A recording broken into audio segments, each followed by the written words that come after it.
à tous. Moi c'est Miradi. Aujourd'hui je vais devoir vous présenter le convertisseur chargeur multiplice. Comme tout appareil à courant continu, il faut devoir respecter la polarité. Bon, nous allons commencer notre branchement. Nous commençons par la borne positive, puis en rouge. Par après, nous passons à notre borne négative. Une fois le branchement terminé, nous pouvons démarrer notre convertisseur. C'est si simple, hein? Les convertisseurs à démarrer. Notre convertisseur est susceptible d'être branché, de communiquer avec l'ordinateur via les protocoles de communication VBAS. Pour communiquer, nous devons utiliser une interface que Victron nous fournit appelée MK3. Cette interface est connectée d'un côté avec les câbles RJ45, de l'autre côté via un câble USB. La communication se passe par le port VBAS se trouvant sur notre convertisseur. Bon, après avoir branché notre convertisseur, on va dans l'application vConfig doit être installée sur notre ordinateur. Dans l'application, on doit sélectionner le port de communication. Bon, nous pouvons opter pour la détection automatique du port.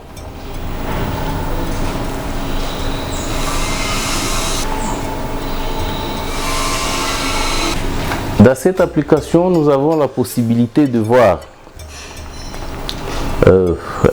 la fréquence du réseau qui doit être choisie selon le pays. Pour notre pays ici, nous avons la possibilité de sélectionner la fréquence 50 Hz. Nous avons la possibilité de configurer les grids. Le réseau local passe à un convertisseur chargeur. Dans cette partie, nous avons la possibilité de configurer la tension de coupure du réseau et la tension de reconnexion. Nous avons la possibilité de sélectionner la tension DC, la tension DC des coupures et la tension de démarrage et la tension d'alarme.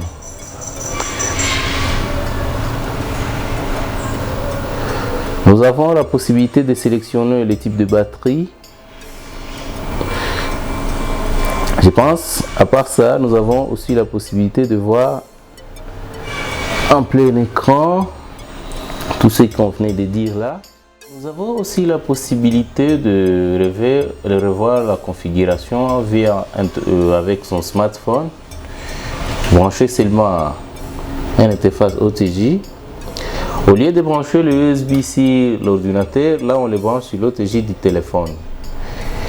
On ouvre l'application Victron Connect. En ouvrant l'application Victron Connect, il y a déjà une liste qui s'affiche. Sur la liste, il y a généralité des appareils. On peut entrer.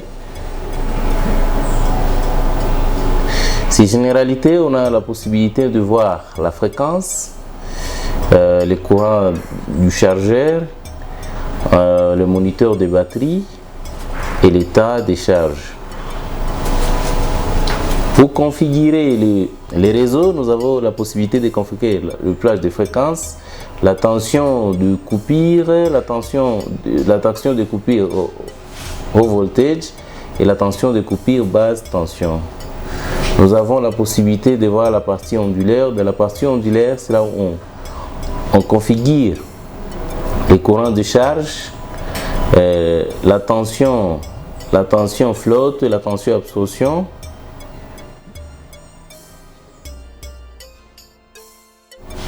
Nous avons aussi la possibilité de configurer la tension de charge CA.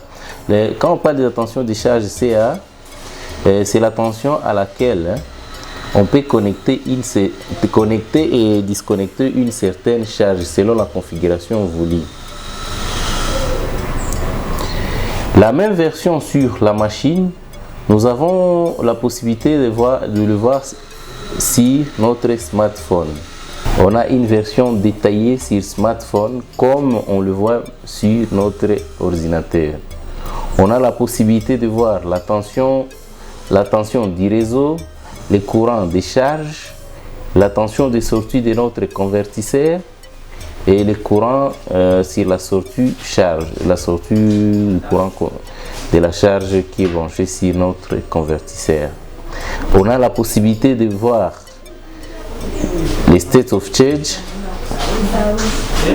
aussi la tension de la batterie. En fait, là, je suis en train de vous parler du branchement du multiplice, de la configuration. Je vous remercie.